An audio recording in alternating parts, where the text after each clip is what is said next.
despite everything, despite the 2 blowout losses, anything negative that we've seen this season, the Florida Gators have the Tennessee Volunteers on upset alert.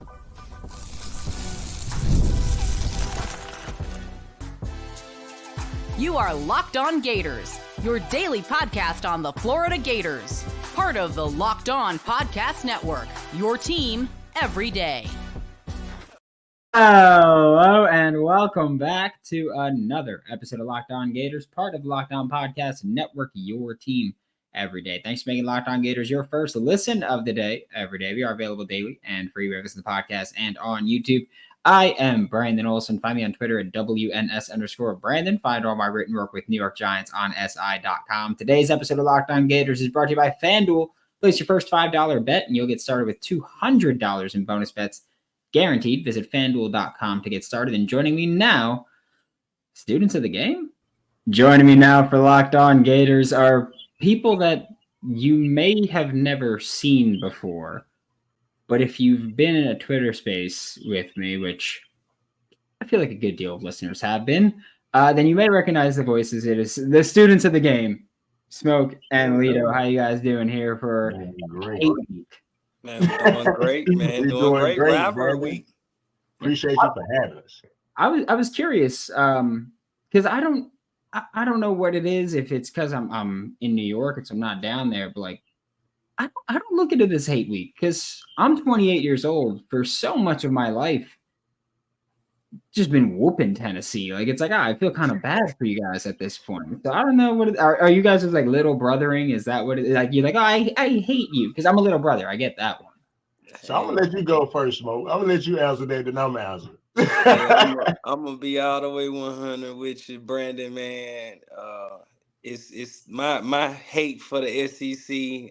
With me being a Tennessee fan, it goes Alabama because you know that big rivalry. Then it goes Florida, then Georgia. So, I mean, I know y'all got the best of me growing up, but you know, recently, you know, I got a rare win. And I think we're looking at it in Lito's picture now. You know,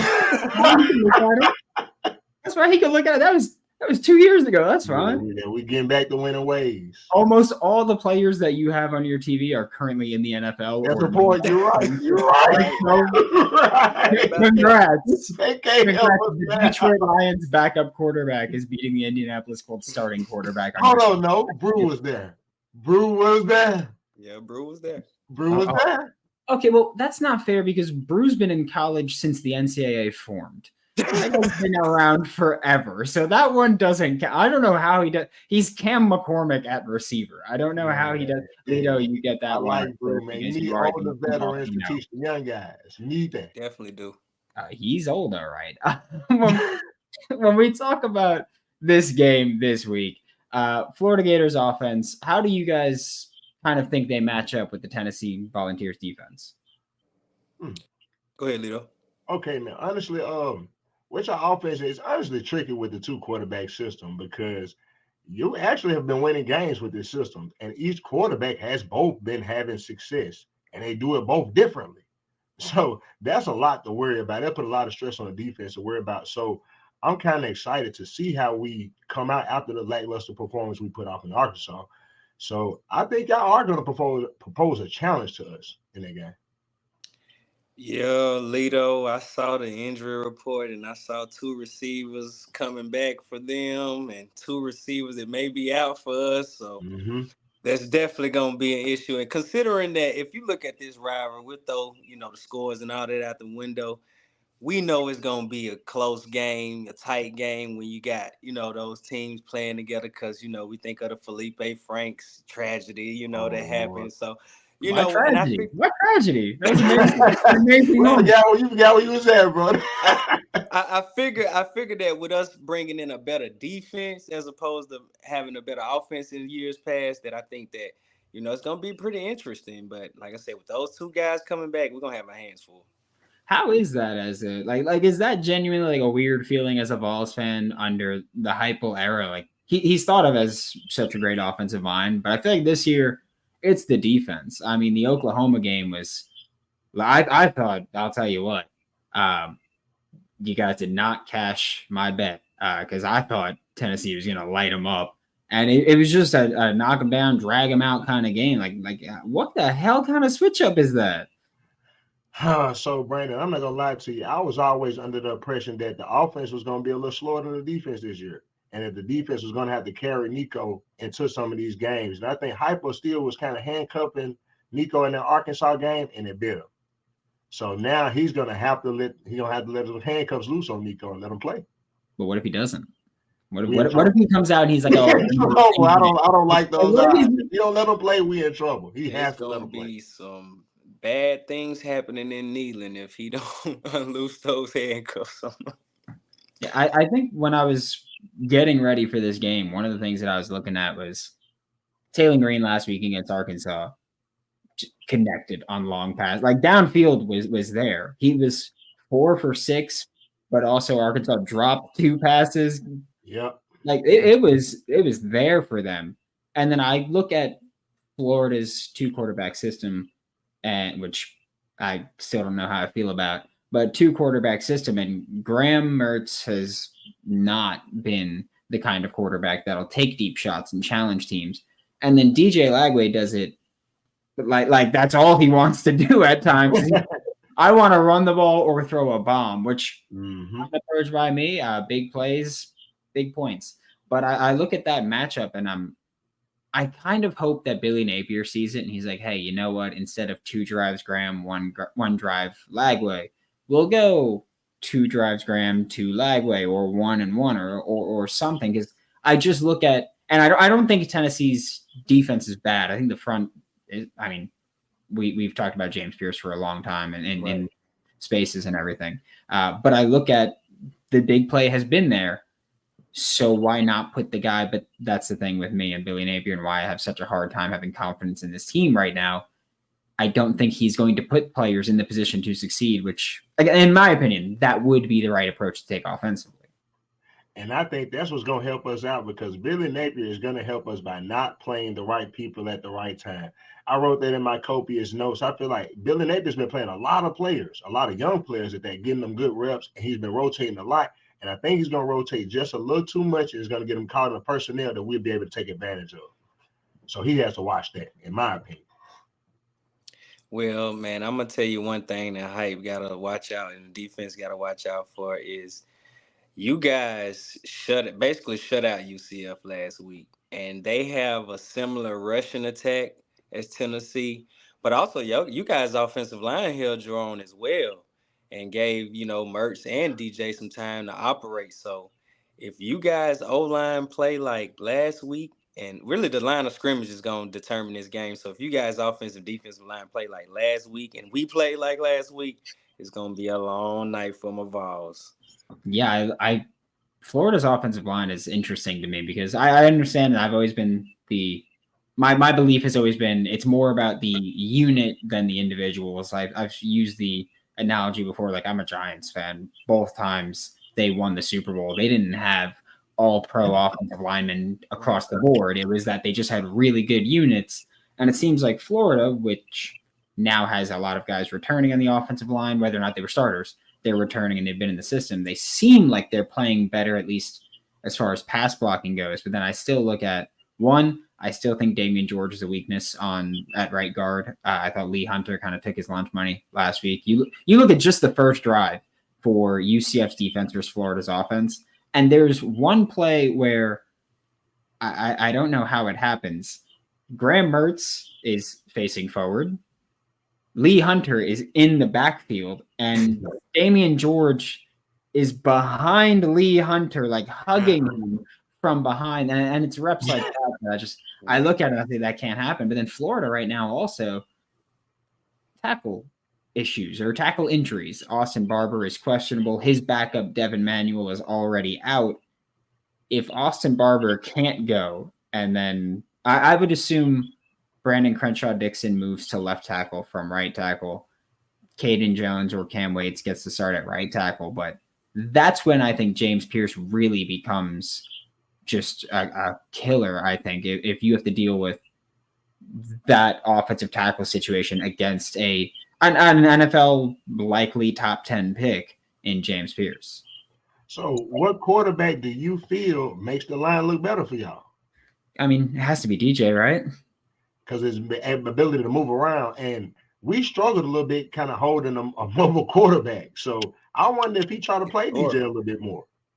I would hope so. But again, I have just no confidence in Billy to do it. Like, there's so many things where I talk about. Like, I'll go back to the Miami game. I have no problem eating crow, saying I was wrong about Miami's evaluation. But so much of what I was saying involving that game was keep tight ends into pass block on every single play, like do all these things, and they did none of them. And I look at it and I say, well, I had these thoughts. You didn't do it. You got blown out. If I could see that this would have been a probably better approach and you don't do it, what confidence should I have in you to make that adjustment now? Because it's Tennessee. Because it's Tennessee. You know what it is? He learned how to coach when he played Tennessee. I think you guys really pissed off Billy Napier in 2022 when they headed up to Tennessee. And I'm not going to repeat it, but I remember there was a very specific frat sign. Yep. And it was about Billy Napier's wife. And I feel like he's just like, like he's just like, nope, I'm going to go off about it. But also, I mean, last year at home too, Florida offense was clicking in the first half, which similar to the UCF game went pretty ghost in the second half against Tennessee, which granted against Tennessee last year, there were a few things. Trevor Etienne had gotten banged up in that game. Graham Mertz hurt his hand in that game. So handing off was a big thing there. Trey Wilson got injured in that game, and he was a big proponent in the first drive. But now we have to flip to the defensive side of the ball for the Florida Gators against this usual high-octane offense that has slowed down a little bit. We'll talk about that next on Locked On Gators. Z-Biotics pre-alcohol probiotic drink is the world's first genetically engineered probiotic. It was invented by PhD scientists to tackle rough mornings after drinking. Here's how it works. When you drink, alcohol gets converted into a toxic byproduct that goes in your gut. It's this byproduct, not dehydration, that's to blame for your rough next day. Pre-alcohol produces an enzyme to break this byproduct down. Just remember to make Z-Biotics your first drink of the night. Drink responsibly, and you'll feel your best tomorrow, which I can tell you tonight, I will be using Z-Biotics there. So you drink your probiotic first. For best results, make it your first drink. I'm going to have that home first. Don't have drinks and then be like, oh, wait, don't do that. Drink your pre-alcohol first. Drink responsibly. You're not a freshman anymore. Come on. And you can enjoy tomorrow. I got to go pumpkin picking tomorrow. You can enjoy tomorrow. Go to zbiotics.com/LockedOnCollege to learn more and get 15% off your first order when you use Locked On College at checkout. It's backed with a 100% money back guarantee. So if you're feeling unsatisfied for any reason, they'll refund your money, no questions asked. Remember to head to zbiotics.com/LockedOnCollege and use code LockedOnCollege at checkout for 15% off. Hey, NFL fans, you can start the season with a big return on FanDuel, America's #1 sportsbook. So when you get a hunch in the middle of the game, you can check out the latest stats, view live play-by-play, and so much more on the same page where you place your bets. And you can even see your other bets that have been placed on that game. You'll get started with $200 in bonus bets guaranteed when you place your first $5 bet. That's FanDuel.com. Thanks for being Locked On Gators, your first listen of the day. Every day we are available daily and free wherever you listen to the podcast and on YouTube. Joining me, the students of the game, Smoke and Lito, who, by the way, we were together on Students of the Game on Monday night, which was an absolute blast. So thank you guys for that. And I want to just jump into this Tennessee offense. You mentioned earlier, Lito, Nico, kind of struggling a little bit, and we spoke about it in the space, and I mentioned it on my show. I feel like that's something that over time he's going to considerably improve. And I know I'm pretty sure they took your mic while I was saying it, but before I finished, I remember hearing bingo as I was saying it of Nico's just young in this offense. And I think this offense is so unique because really in high school offenses, as spread out as they are and as vertical as they can be, they're not to this extent. Right. And I think that takes just such a long time to adjust. And I feel like Nico will be good. I think he's got the physical talent. I understand stats aren't there. He had a couple wonky plays, we'll say, this year, or a few weird plays that you can look at and say, hey, you shouldn't do that. But also, he's a redshirt freshman in his first year as a starter. What do you think about this Tennessee offense against a Florida Gators defense that also kind of clamped him last year? Man, I just got to start off with the O-line play. And considering with the past 2 weeks, we've been kind of struggling with pass pro. Now, run protection, our run blocking is great. But it's just when we drop back for pass pro, it's guys getting beat. And then, like you said, our offense is kind of like a well-oiled machine when it's running right. So if you need some oil in your machine, then it's not going to run correctly. So with guys being out, sometimes, it's kind of hard to, get things gelled together. So I think with guys being healthy now, with a couple of receivers being out, I think that probably will be a concern. But hopefully they're just sitting out of practice and will be able to play. But like I said, you gotta be. It's repetitive. You gotta have some reps in this offense, and I believe that if we don't get a good game plan come Saturday with the way y'all did, I don't know what it is with Florida. It's like when they see Tennessee, they see red. They like, I don't care. We can be the sorriest team in the Red?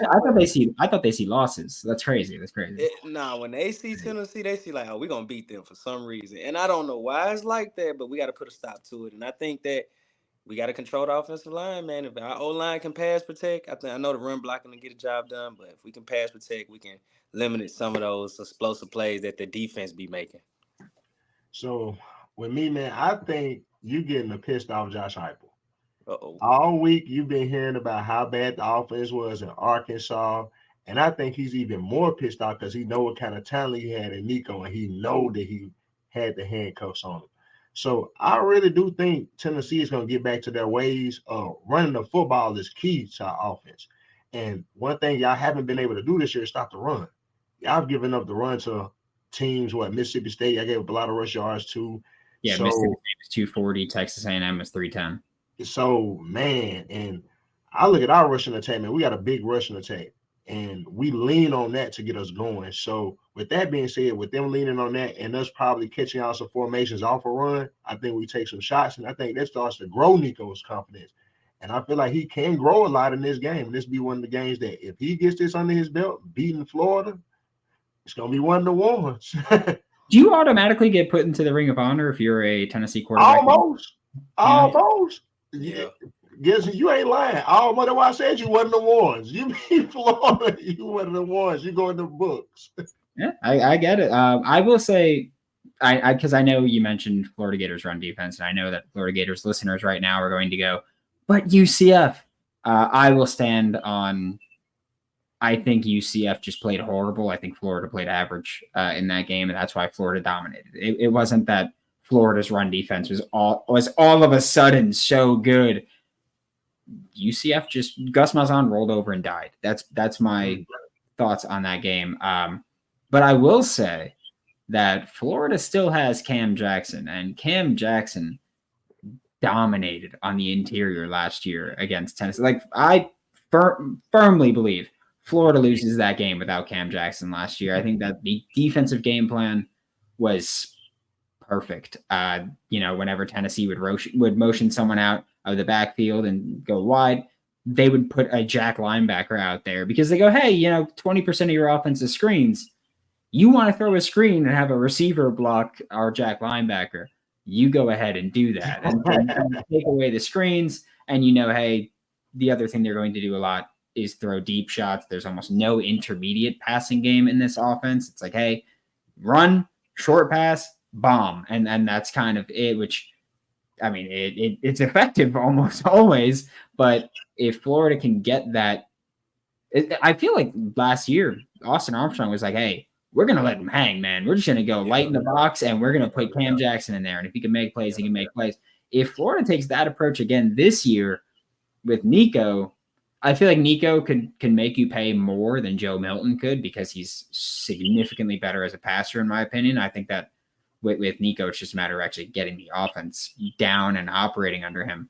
But I look at Florida's defense and I say, as little confidence as I have in them at times, I had no confidence going into last year's Tennessee game, and they just really showed up. And so if they can bring it like that again, it's going to be brutal. Could be brutal. Do you think Billy Napier can bring that defense on the road? Because it's hard to bring that kind of intensity on the road, and you have to start off fast on the road. You think he can have them start off fast, Brent? I think I don't know if Billy Napier can. I will say that. I don't know if Billy Napier can. I know Austin Armstrong can. They put Austin Armstrong, who started the season in the box, they put him on the sideline after the bye week. So he was there on the UCF. You see him screaming on the sideline, getting fired up. That's why I thought, which is, again, another indicator as to where I think this coaching staff goes wrong with things. Austin Armstrong should have always been on the sideline. He's a fiery coach. He is the coach with the most fire on this staff. And so I think that he can kind of help you go, hey, you know how you get lackadaisical at times? Don't do that right now. And I think Austin Armstrong can help this defense get like that. Definitely need a person like that on the sidelines, because when you look over to the sidelines and you need that boost of energy and you got that coach to give it to you, man, that's definitely priceless there. But hey, Billy's starting to get that fire now. I want to look at the O-line, man. Tennessee, one thing I noticed with our O-line the past 2 weeks, and I don't know if it's because we've been on the road. I have to go check and see what we did in our home games. But when the defensive line shifts, we tend to jump. And it's for the second week in a row I've seen it. I don't know if our O-linemen are getting rattled by the movement that they're making, or I'm not sure if it's just the road or what it is, but the O-line has to lock in and stay above the sticks, because when we get behind the sticks, that's when all haywire happens and the defense will take over and we'll struggle from down on. Yeah, I look at just this offensive line of Tennessee, and I keep thinking of that one play from the Arkansas game where it's just they rush 3 and it's just a quick and easy pressure for them. And I look at Florida's pass rush, which, again, Austin Armstrong, more of an impact against UCF. They looked more like an Austin Armstrong defense, more aggressive, all that stuff. But for most of this season, Florida's pass rush hasn't been good. So I'm looking at like, all right, well, we've got the very movable object in this Tennessee offensive line and the very resistible force in this Florida Gators pass rush. And I feel like it's like, oh, well, someone has to win that battle. Right? Like someone has to win that battle there. Something got to give for sure. Some way. Us. We'll talk about that next on Locked On Gators when we get to predictions officially here. With Robinhood Gold, you don't need a silver spoon to eat up the financial favors of the 1%. Robinhood Gold allows others to get the rates and perks usually reserved for the high society. Now, the resourceful individual with Robinhood Gold can earn the very liberal rate of 4.5% APY on uninvested cash, receive unlimited 1% deposit bonuses, and be rewarded with a handsome 3% retirement boost on an IRA account. Robinhood Gold provides the privileges of a high net worth for any net worth. These generous benefits are now available for only $5 per month. The new gold standard is here with Robinhood Gold. Sign up at Robinhood.com/gold. Terms apply. For product-specific disclosures, visit Robinhood.com/gold. Investing involves risk. Rate may change. Gold membership is offered by Robinhood Gold LLC. If you love, I don't know, the Swamp shirt, if you've loved any of the other Florida Gator shirts that I very frequently wear on Locked On Gators and wear off of Locked On Gators, go check them out and get some for yourself at homefieldapparel.com. I'll tell you now, I've said this before, I live in New York City, right? It's early mid-October right now. It's starting to get chilly. I don't mind that. I have some Florida Gators sweats from Home Field Apparel, and they are the comfiest sweats that I have. I love them. I would die for them. I want to throw that out there. I love them. They're incredibly comfortable, incredibly warm. They're the best. I get to go for my walks, which I do every morning. I get to go for my walks in them and feel fine. Beautiful. Beautiful. Go to homefieldapparel.com. Use code GATOR24 and get yourself some of the best Florida Gators gear around. To wrap up today's episode of Locked On Gators, we got Smoke, Lito. I am, of course, Brandon Olsen there at Students of the Game over here. And, well, time to make some predictions. I'll tell you, I'll go first. I've got no problem. I did this on Crossover Thursday yesterday with Eric Kane. I did it on our SEC squad show. I'm picking the Florida Gators to win this game. And I think it's going to be low-ish scoring. I think it'll be, 24-21, somewhere around there. I don't think it's going to be this high-octane game. I think Billy Napier does want to slow it down, limit those big opportunities for Tennessee. Tennessee runs the ball. New running clock just makes the game shorter, of course. But and again, I am not super confident in this coaching staff at all. I'm looking at this as even when Tennessee has the better football team, which Tennessee has the better football team this year. I don't care what any coping. Tennessee has a better football team this year all around. Somehow they just always screw it. And I don't even mean, Florida rises to the occasion. I mean, Tennessee chokes it when they have better teams. So that's what I look at. And I look at, again, I go back to last year in Florida Gators defense. I think this year the defense is better than it was last year. And I looked at last year's defense, put Tennessee's Josh Heupel's Mickey Mouse offense in an absolute box. And that's how I look at it. And I don't think this is going to be a blowout by any stretch. I think it's going to be an actually really ugly football game. But I see Florida winning a close one, which last time I said that they lost 41-17. So Well, Brandon, I go first, bro. Well, Brandon, you had 1 point, right? It is going to be an ugly game for you guys. Definitely. So I'm gonna. Do I have to bow your head on a show? Do I have to do that? Do I have to? I know I'm gonna do right. I gave y'all 3 touchdowns. I said y'all was gonna score 2 touchdowns. I walked it back, but I'm gonna give y'all 3 because some kind of way y'all find a way to score. But I got the Vols probably 35-21 or 44-21, something of that nature. It's that time. Josh Heupel is getting over the hump, this Florida hump. And guess what? Nice guys finish last. Billy Napier, you finishing last. He wants to be the nice guy. We're gonna let him be the nice guy and finish last. Go. Josh Heupel couldn't get over the Arkansas hump. Ooh, hey, that wasn't this the hump. We don't talk about that. We don't talk about that. Well, man, I'm kind of on the Lito's page. I don't think it's gonna be too big of a margin because I think our offense, and then with the injury report, seeing a couple guys are questionable and probable, we might be without a couple receivers, so some guys are gonna have to step up. I think it's gonna be Tennessee, of course, because we're at home and we're gonna be happy to be at home as well. That long road trip we've had. And I think it's gonna be a 27-17. I don't think it's gonna be too high of a score. I think we'll probably put 2 touchdowns early, and then we'll probably add 10 more after the half. But the defense, I don't see the defense giving up more than 2 touchdowns. No, I don't know. I feel like I think we're all on the same page of Florida scoring around 20-ish. I think it's just how much Tennessee scores here. But I feel like that's the big difference. You gotta say Vols by 50. I say 27-17, man, to be realistic, man. Yeah, be realistic here. Smokey is realistic. As long as you don't mention De'Aaron Fox, Smoke is totally realistic about things. That's it. Oh, Lord. Don't bring up De'Aaron Fox's inefficiency. Oh, Lord. They don't want to hear the NBA talk. Hey, I had to put my red zone shirt on for students of the game and take my Kings gear off. I almost forgot we don't Locked On Gators. You guys aren't scoring in it there. If you get there, that's all I'm saying about that one. But I have to ask, do you think Brew McCoy in his 47th year of college football scores a touchdown here like he did last year? Just curious.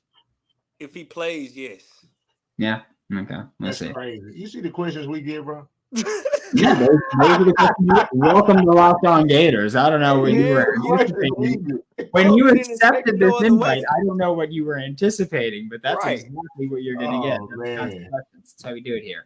But thank you so much, Smoke. Lito, let the people know where they can find you and where they can listen to you whenever they want to. Well, you can find us every Monday on Talk Radio 102.3. That's on Apple Music and on Spotify and iHeartRadio. So you can reach us there. And also on X, you can find me SOTG Smoke. And then on Instagram, Students of the Game 423, where we have all our sideline coverage from the high school games and interviews as well. And you can just catch me on X, Carlito 25 Way. I'm always on there in the Gator spaces talking Tennessee talk. You know it. Please don't act like you're not also talking Miami talk. You're the That's who you are. You're the volcano. I got you. I got you. For my guys, I got you. You are the volcano there. But thank you so much. Also, this episode of Locked On Gators is brought to you by 205 Airlines. So yes, 205 Airlines. For sure.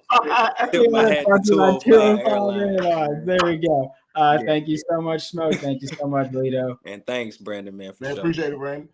Thanks for making Locked On Gators your first listen of the day every day. We are available daily and free reviews in the podcast and on YouTube. We will be back tomorrow after the game, win, lose, or draw. For Locked On Gators, I'm Brandon Olsen. Don't forget to follow me on Twitter at WNS_Brandon.